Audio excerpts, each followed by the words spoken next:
Do you ever find yourself still struggling with self-doubt and the feeling you don't belong, or worse, do you convince yourself that you don't actually know what you're doing and you're going to be exposed as a fraud? Yeah, I think a lot of people. I've experienced some of that. To a certain extent. There is a name for it. It's called imposter syndrome, and even some of the most successful and talented people in the world deal with it, like former First Lady Michelle Obama, actor Tom Hanks, actress and all-around superstar Lady Gaga. They have all talked about their various struggles with imposter syndrome. So today we want to talk about how to overcome this and separate the negative feelings from reality. There's only one man who we can really help us out. Good morning, political psychologist Dr. Jeff Gardier. It's so good to see you. Dr. Jeff, good morning, everyone. And my favorite board game is the Game of Life. Of course. Obviously. That's a big board. Yeah, takes up a lot of space. That's a throwback. I forgot about that one. Yeah. Thank you, Dr. Jeff. I feel like this term has been around for quite some time now, and I'm sure it's been around since the time before time. We just didn't call it imposter syndrome. So you're the expert. How many people do you come across that are struggling with this? How common is it for successful people to admit that they have this imposter syndrome? Well, the statistics show at least 7 of 10 people are dealing with imposter syndrome.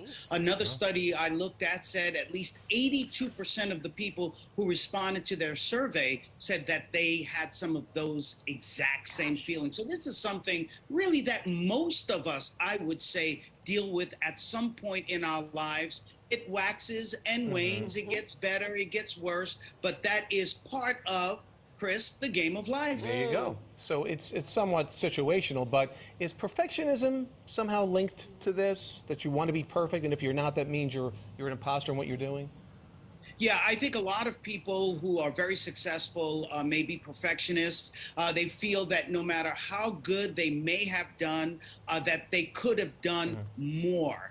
And that perfectionism leads to a little bit of obsessive compulsive disorder, where they feel if they get just one little thing wrong, then they really were not worth their salt, and they may be somewhat of a fraud.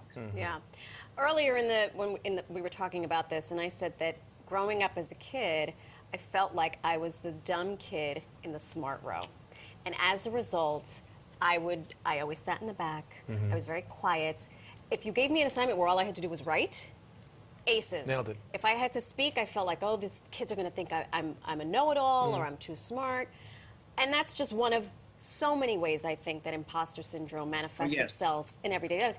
I was an 8-year-old kid. Now I'm 48, and I know I'm not alone.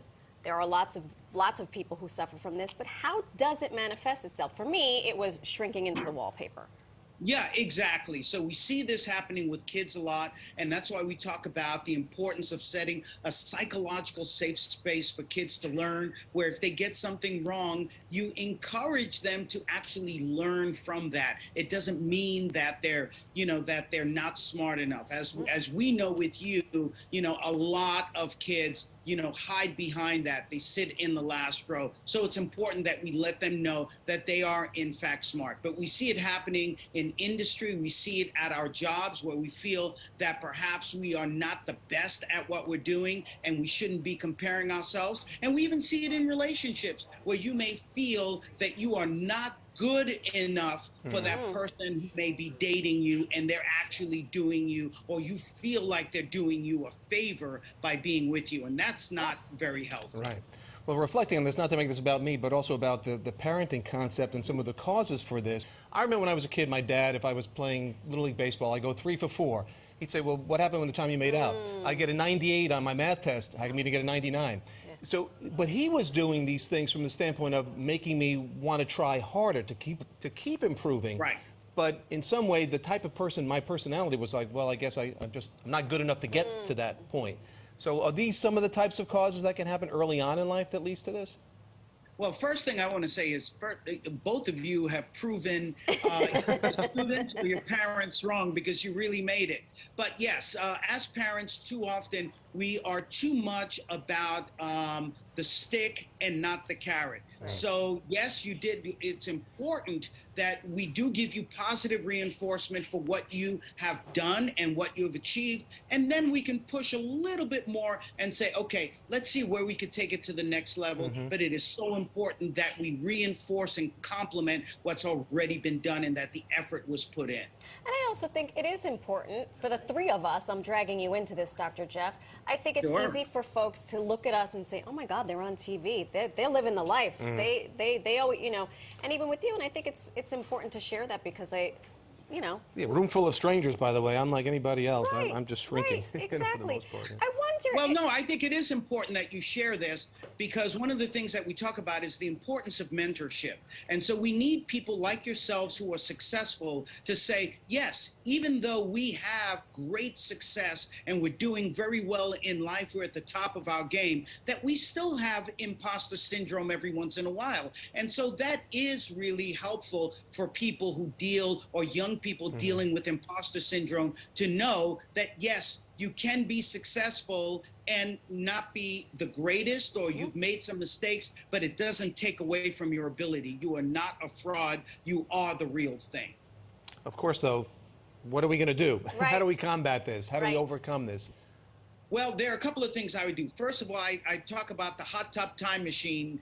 Go back and look at all the things that you've already achieved in your life. Remind yourself of your achievements. Look at some of the emails that you've gotten that said how great that you were. Look at your diplomas if you have to. And remember the successful people, just like yourselves, that we just talked about, who talked about having imposter syndrome. The First Lady, former First Lady, who had imposter syndrome, but she's still killing it every day as a role model. So we can be very active in this, in combating and doing better as far as not letting imposter syndrome talk us out of our achievements. I'm here for all of it. There you go. I'm going to try to do better and not feel like.